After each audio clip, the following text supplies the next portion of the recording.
Students welcome back. आज हम लोग बात करेंगे मार्केट डिमांड कर्व के बारे में। तो लास्ट वीडियो में हम लोगों ने कवर किया था इंडिविजुअल डिमांड कर्व और इस वीडियो में हम लोग कवर कर रहे हैं मार्केट डिमांड कर्व। अगर आपने वो वीडियो नहीं देखा है तो सीरीज़ में आप जाके देख सकते हो, प्लेलिस्ट में, हमारे प्लेलिस्ट में देख के। तो यहाँ पे देखिए मार्केट डिमांड कर्व क्या होता है। तो देखिए मार्केट डिमांड कर्व बना कहाँ से। पहले इंडिविजुअल को अगर जोड़ते जाएंगे मार्केट बनता जाएगा। जैसे मिस्टर ए हैं और मिस्टर ए के साथ मिस्टर बी आ गए, तो अब जो कंबाइंड डिमांड होंगे उसको हम मार्केट डिमांड कहेंगे। ठीक है। ऐसे मिस्टर ए की दुकान मान लीजिए मिस्टर ए है वो मिडिल क्लास के हैं, तो मिस्टर ए की जो डिमांड होगी वो थोड़ी कम होगी। ठीक है। वो कोई भी सामान अपने हिसाब से ख़रीदते होंगे। और मिस्टर बी होंगे, उनका बड़ा फैमिली होगा तो वो ज़्यादा सामान खरीदते होंगे। तो उन दोनों के डिमांड को अगर जोड़ दिया जाए तो वो मार्केट डिमांड बन जाता है। ठीक है। बहुत ज़्यादा टफ चीज़ नहीं है, बस खाली आपको अगर देखने में टफ लग रहा है तो ऐसा टफ नहीं है। बस खाली इसमें ना कन्फ्यूज़न होता है। बच्चे गलतियाँ क्या कर देते हैं, डिमांड में सप्लाई लिख के आ जाते हैं, सप्लाई में डिमांड लिख के आ जाते हैं। तो कॉन्सेप्ट बहुत ही ईजी है। बस खाली आपको यहाँ पे ये समझना है कि दोनों में डिफरेंस क्या है, मार्केट डिमांड में क्या डिफरेंस है और मार्केट सप्लाई में क्या डिफरेंस है। अगर मार्केट सप्लाई कर्व बनाने जाए और मार्केट डिमांड कर्व बनाने जाए तो क्या क्या चीज़ें आपको इसमें चेंज होंगी। तो एक चीज़ ये भी फिर से आपको बता दें कि जब भी आपको एग्ज़ाम में कर्व पूछता है तो शेड्यूल अपने मन से बना दिया करिए, एग्ज़ाम में बोले चाहे ना बोले, तो देखेंगे आपको नंबर बहुत अच्छे मिलेंगे। ठीक है। तो इकोनॉमिक्स में ये चीज़ आपको बहुत ध्यान रखना होता है। तो देखिए अब यहाँ पे आते हैं मार्केट डिमांड कर्व के बारे में पढ़ते हैं क्या लिखा हुआ है। A curve that shows the demand of the whole market for a commodity at a given price is known as market demand curve. तो यहाँ पे आपको अंडरलाइन क्या करना है, होल मार्केट। जब हम पूरे मार्केट के डिमांड के बारे में बात करते हैं तो हम उसको मतलब पूरे मार्केट के डिमांड के बारे में बात करते हैं और एक पर्टिकुलर प्राइस पे, गिवन प्राइस लेवल पे, तो उसको हम लोग बोलते हैं मार्केट डिमांड का। मतलब एक पर्टिकुलर प्राइस पे पूरे मार्केट में लोगों का क्या रुझान है, लोग कितना कितना क्वांटिटी ख़रीदना चाहते हैं, इसी को हम लोग मार्केट डिमांड कर्व कहते हैं। तो मार्केट डिमांड कर्व क्लियर हो गया। अब उसी के नीचे है हमारा मार्केट डिमांड शेड्यूल। तो मार्केट डिमांड शेड्यूल क्या होगा, मार्केट डिमांड शेड्यूल एक ऐसा शेड्यूल होगा तो रिप्रेजेंट करेगा मार्केट के डिमांड को। सिंपल सा देखिए, the schedule that shows the demand of whole the market. बस खाली आपको इतना याद करना है कि जो शेड्यूल होगा वो होल मार्केट को रिप्रेजेंट करेगा कि पूरे मार्केट में कितना डिमांड है, और at a different price is known as market demand schedule. तो कितना ईजी है देखिए, आपको याद करने में लग रहा है। उसके बाद देखिए हम लोग ने यहाँ पे नीचे बनाया भी हुआ है कि प्राइस देखिए यहाँ पे 5 रुपीज़ है, 4 रुपीज़ है, 3 रुपीज़ है, 2 रुपीज़ है। ठीक है। अब यहाँ पे आप मोहन का डिमांड देख रहे हैं, मोहन का डिमांड कुछ है, राज का डिमांड कुछ है। तो मोहन 5 रुपीज़ पे क्वांटिटी 2 डिमांड कर रहे हैं। फिर उसके बाद जैसे जैसे प्राइस देखिए कम हो रहा है, 4 हुआ तो मोहन का जो डिमांड है वो बढ़ रहा है। मोहन ने 3 लिया, फिर उसके बाद 3 हुआ तो 5 लिया, 2 लिया तो 8 लिया। ठीक है। आप चाहें तो इसमें से अपने मन से भी इसका डेटा ले सकते हैं, जो हमने डेटा यहाँ पे भरा हुआ है। बस आपको ध्यान में ये रखना है कि जैसे जैसे यहाँ पे प्राइस जो है वो कम होगी वैसे वैसे क्वांटिटी डिमांडेड बढ़ेगी। ठीक है। और अगर आप ये डेटा यूज़ कर लेते हो तो बेस्ट है आपके लिए। ठीक है। तो अब देखिए यहाँ पे राज का डिमांड कुछ अलग है, मगर देखिए यहाँ पैटर्न सेम है। पैटर्न मतलब जैसे जैसे देखिए यहाँ पे प्राइस बढ़ रहा है राज का डिमांड बढ़ रहा है, सॉरी प्राइस जैसे जैसे घट रहा है राज का डिमांड बढ़ रहा है। ये कर दिया, फिर हमने इन दोनों के डिमांड को जोड़ दिया तो मार्केट डिमांड आ गया। तो जब भी आपके एग्ज़ाम में मार्केट डिमांड पूछता है तो इस तरीके से आपको समझाना है। डायरेक्ट आप मार्केट डिमांड नहीं समझा सकते, आपको दिखाना पड़ेगा मिस्टर ए, मिस्टर बी या फिर मोहन, राज, जो भी आपको नाम सही लगे उसको आपको दिखाना पड़ेगा। प्लस आपको जोड़ के फिर यहाँ पे दिखाना पड़ेगा कि हमने इसको जोड़ के यहाँ पे मार्केट डिमांड हम लेके आए हैं। ठीक है। अब उसके बाद अगर कर्व पूछता है आपसे एग्ज़ाम में, ठीक है, आपसे बोलता है कि मार्केट डिमांड कर्व बनाइए, तो शेड्यूल तो बना ही दीजिएगा, भले ही शेड्यूल का डेफिनेशन मत लिखिएगा। तो आप ये शेड्यूल बना दीजिएगा, कर्व का डेफिनेशन लिख दीजिएगा। ठीक है। तो हमने जो कर्व का डेफिनेशन ऊपर यहाँ पे पड़ा हुआ है, ये वाला कर्व का डेफिनेशन लिख देंगे और प्लस ये वाला शेड्यूल बना देंगे। तो कर्व का डेफिनेशन ये बहुत ईजी है कि सारे मार्केट का जो डिमांड रिप्रेजेंट करता है एक पर्टिकुलर प्राइस पे, उसी को हम लोग बोलते हैं मार्केट डिमांड कर्व। तो देखते हैं कैसे इसकी प्लॉटिंग होगी। तो देखिए यहाँ पे हमने लास्ट वीडियो में आपने देखा था कि हमने इनका मोहन का प्लॉटिंग किया था, ठीक है।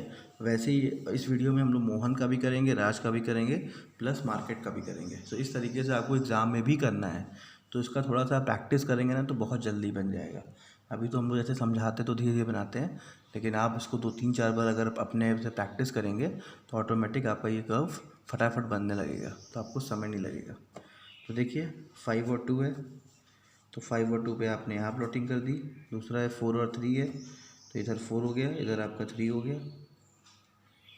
उसके बाद 3 और 5 है, 3 हो गया, और यहाँ कहीं आपका 5 हो गया। उसके बाद 2 और 8 है, ये आपका 2 हो गया, और यहाँ कहीं आपका 8 हो गया। तो इस तरीके से बन गया, आपने इसको पूरा ऐसे जोड़ दिया। तो ये आपका बन गया मोहन का डिमांड, ठीक है। अब आते हैं राज के डिमांड पे। राज के डिमांड पे कैसे बनेगा, प्राइस यही रहेगा, बस खाली डिमांड में चेंज होगा। तो 5 पे इनकी जो क्वांटिटी थी वो थी 1, तो आपने 1 यहाँ पे प्लॉटिंग कर दिया। देखिए एक चीज़ और समझिएगा, जब भी ऐसे डायग्राम्स को बनाते हैं तो ये कंपैरेटिव स्टडी होता है। तो इस चीज़ को ये जैसे यहाँ पे हमने देखिए 2, 4, 6, 8, 10 लिखा है, फिर यहाँ पे 2, 4, 6, 8, 10 लिखा है, फिर देखिए यहाँ पे 2 का ही डिफरेंस दिया हुआ है। तो ये डिफरेंस और ये डिफरेंस दोनों सेम होना चाहिए, सभी जाके आप इसको कंपेयर कर सकते हैं। आपने अगर इसको कॉपी करके यहाँ पे बना दिया, मतलब प्राइस आपने इधर बना दिया कॉपी करके, और इसको आपने इधर बना दिया, तो आपका जो डायग्राम है वो गलत हो जाएगा। तो ये ध्यान रखिएगा जब भी हम प्लॉटिंग करते हैं तो। और कंपैरिजन की जब बात होती है, यहाँ पे कंपैरिजन ही हो रहा है तरीके से, आप इन दोनों को यहाँ पे जोड़ दे रहे हो। तो यहाँ पे एग्रीगेट तरीके से अब अगर आप जोड़ भी रहे हो तो यहाँ पे आपको ये ध्यान में रखना है कि फिगर जो बनाएंगे इस तरीके से बनाएंगे। तो छोटी छोटी टेक्निकल चीज़ें हैं जो कि आपके मार्क्स ले जाते हैं, ठीक है। और अगर फिर ध्यान देंगे तो मार्क्स मिल भी जाता है। तो वही चीज़ यहाँ पे अब देखिए 1 के संग 5 हो गया, अब 4 के संग 2 है, 4 के संग 2 है, हमने 4 के संग 2 कर दिया, ठीक है। उसके बाद देखिए यहाँ पे 3 के संग 4 है, तो 3 के संग 4 हमने यहाँ पे लगा दिया, ये बन गया। उसके बाद 2 के संग 7 है, तो 2 के संग हमने यहाँ पे 7 कहीं हमारा यहाँ कहीं होगा। तो देखेंगे आप पैटर्न हमारा एक तरीके से सेम ही है, यहाँ पे आपका बढ़ रहा है, फिर यहाँ पे इस तरीके से नीचे हो जा रहा है, ठीक है। इसीलिए इसको डाउनवर्ड स्लोप भी कहते हैं, क्योंकि हमारा जो कर्व होता है वो डाउनवर्ड नीचे की तरफ गिरता है डिमांड को, इसलिए हम लोग डिमांड कर्व को डाउनवर्ड स्लोप भी कहते हैं, ठीक है। अब देखते हैं अब मार्केट डिमांड कैसे बनता है। तो 5 के संग 3 है, तो 5 के संग हमने यहाँ पे 3 बना दिया। उसके बाद 4 के संग 5 है, तो 4 के संग हमने यहाँ पे 5 की प्लॉटिंग कर दी। उसके बाद 3 के संग 9 है, तो 3 के संग हमने यहाँ पे 9 की प्लॉटिंग कर दी। उसके बाद 2 के संग 15 है, 2 के संग हमने 15 की प्लॉटिंग कर दी। तो ये हमारा यहाँ कहीं हो गया। तो देखिए बच्चे कहते हैं अक्सर सर इकोनॉमिक्स में मार्क्स कट जाते हैं, तो बस कारण बेटा यही होता है कि आप उसका कर्व बनाते हो तो आप शेड्यूल नहीं बनाते हो। हल्का सा भी गड़बड़ हुआ तो एग्जामिनर तुरंत मार्क्स काट लेता है, लेकिन वही अगर आप शेड्यूल बना दो तो एग्जामिनर मार्क्स नहीं काटेगा, उसको समझ में आ जाएगा कि हाँ बच्चे ने कर्व एकदम सही बनाया है, शेड्यूल के अकॉर्डिंग बनाया है, ठीक है। तो ये बहुत ही अच्छा तरीका है। हम लोग भी कोशिश करेंगे कि अपने चैनल पे आपको शेड्यूल जो भी कर्व बनाए उसका शेड्यूल भी आपको अवेलेबल कराएं। तो शेड्यूल आप लर्न कर लोगे तो ऑटोमेटिक कर्व भी आपका अच्छा बन जाएगा। तो ये हो गया हमारा पूरा मार्केट डिमांड का तरीका कि मार्केट डिमांड हमें इस तरीके से एग्ज़ाम में लिखना है। अब आते हैं हम आपको दिखाते हैं सप्लाई कर्व कैसे बनता है, मार्केट सप्लाई कर्व। तो आप देखोगे बहुत ज़्यादा चेंजेस नहीं, खाली वर्डिंग से चेंज है बस। तो देखिए a curve which shows the supply of the whole market of a commodity at a given price is known as market supply curve। तो देखिए सेम चीज़ है, खाली यहाँ पे क्या हुआ सप्लाई के बारे में बात कर रहे हैं, ठीक है, और गिवन प्राइस उसमें भी होता है, गिवन प्राइस इसमें भी है। तो सप्लाई की जब हम बात करते हैं गिवन प्राइस में, और मार्केट में जब सप्लाई की बात करते हैं तो होल मार्केट उसमें भी था, होल मार्केट इसमें भी है, इधर भी होल मार्केट पड़ा था, इधर भी होल मार्केट पड़ रहा है। तो यहाँ पे बस खाली डिमांड की जगह सप्लाई आ गया सब, और यहाँ पे बाकी सब कुछ वही है आप देखेंगे। फिर ये होगा मार्केट सप्लाई का डेफिनेशन। फिर उसके बाद हमने नीचे मार्केट सप्लाई शेड्यूल का भी डेफिनेशन लिख दिया। कभी कभी मार्केट सप्लाई शेड्यूल का भी क्वेश्चन पूछ लेता है। तो सिंपली बात है, एक ऐसा शेड्यूल जो दिखाता है कि पूरे मार्केट में अलग अलग फर्म कैसा रिएक्ट कर रहे हैं, मतलब कैसा उनके सप्लाई है प्राइस को लेके। तो सिंपल सी बात है, जैसे जैसे प्राइस बढ़ेगा वैसे वैसे उनकी सप्लाई बढ़ेगी। तो वही चीज़ यहाँ पे लिखा हुआ है, the schedule that shows the supply of whole market, मतलब एक ऐसा शेड्यूल जो मार्केट पूरे मार्केट की सप्लाई को दिखाई दे, उसी को हम बोलते हैं सप्लाई शेड्यूल। तो यहाँ पे आपका कीवर्ड्स क्या हो गया, supply of whole the market, इधर कीवर्ड क्या था, demand of whole the market. तो यहाँ पे आपने supply of whole the market of a commodity at a different price is known as market supply schedule. तो कितना इजी, कितना आसान तरीके से आपका देखिए दोनों चैप्टर कंप्लीट हो रहा है। सेम डेफिनेशन इधर लिखा हुआ है, सेम डेफिनेशन इधर लिखा हुआ है, बस करना क्या है, कुछ वर्डिंग चेंज करनी है और आपका कुछ क्वेश्चन कंप्लीट हो गया। ठीक है, तो बहुत ही बेटर तरीका है कंपेयर करके स्टडी करने का। अगर आप ऐसे पढ़ते हैं तो आपको एग्ज़ाम के समय भी एकदम अच्छे से याद रहेगा। जो कन्फ्यूज़न होता है बार बार डिमांड और सप्लाई में, बहुत सारे कमेंट्स आते हैं डिमांड और सप्लाई को लेकर, कन्फ्यूज़न को लेके, तो वो आपके कमेंट्स मतलब वो आपके प्रॉब्लम्स वो दूर हो जाएंगे। तो अब देखते हैं, नीचे आते हैं। यहाँ प्राइस देखिए, प्राइस क्या है, यहाँ पे हमारा प्राइस बढ़ रहा है तो यहाँ सप्लाई बढ़ रहा है। फर्म ए होता है, यहाँ पे आप गलती से भी नाम मत लिख दीजिएगा। जब भी लिखेंगे फर्म ए, फर्म बी, ऐसा लिखिएगा, ठीक है। क्योंकि जब हम लोग मार्केट के बारे में बात करते हैं तो हम एज अ प्रोड्यूसर बात करते हैं, ऐसा इंडिविजुअल पर्सन बात नहीं करते हैं। तो एज अ प्रोड्यूसर बात करेंगे तो यहाँ फर्म लिखना बहुत ज़रूरी है, नहीं तो इसमें भी आपके मार्क्स कट सकते हैं। तो आपने प्राइस लिखा, अब देखिए यहाँ पे 1 था तो ये 4 हुआ।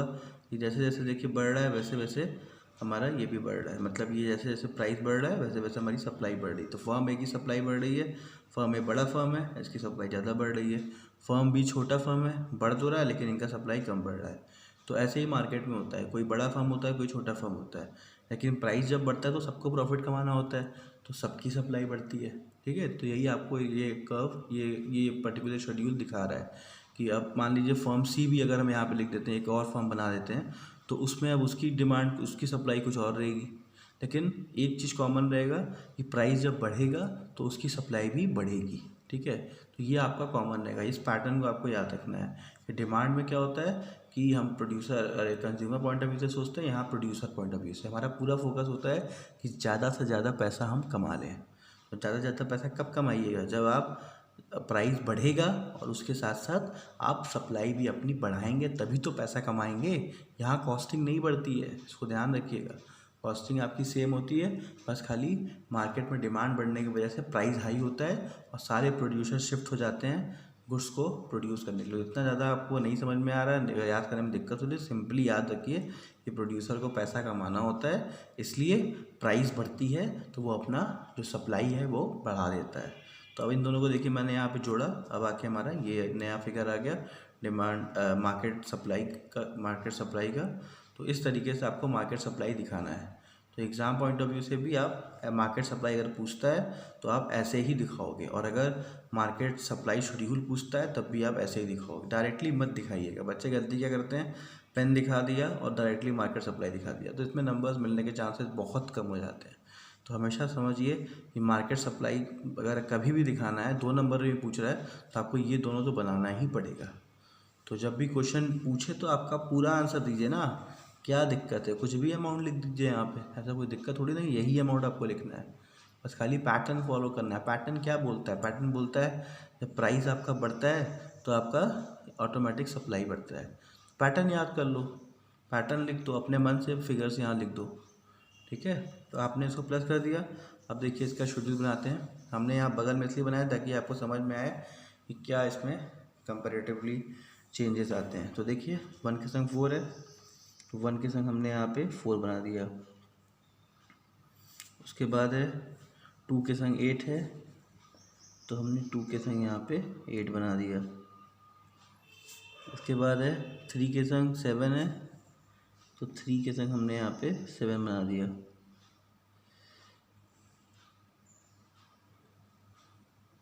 थ्री के संग 7 यहाँ कुछ बनेगा। उसके बाद आता है 4 के संग 13 है, ये हमारा 4 हो गया और यहाँ पे 13 हो गया। ठीक है, उसके बाद क्या है 5 के संग 15 है, 5 के संग 15 हो गया आपको यहाँ पे। ठीक है। अब हमने इसको यहाँ से ऐसे कनेक्ट कर दिया, ठीक है। आप भी स्केल का यूज़ करेंगे तो और परफेक्ट बनेगा।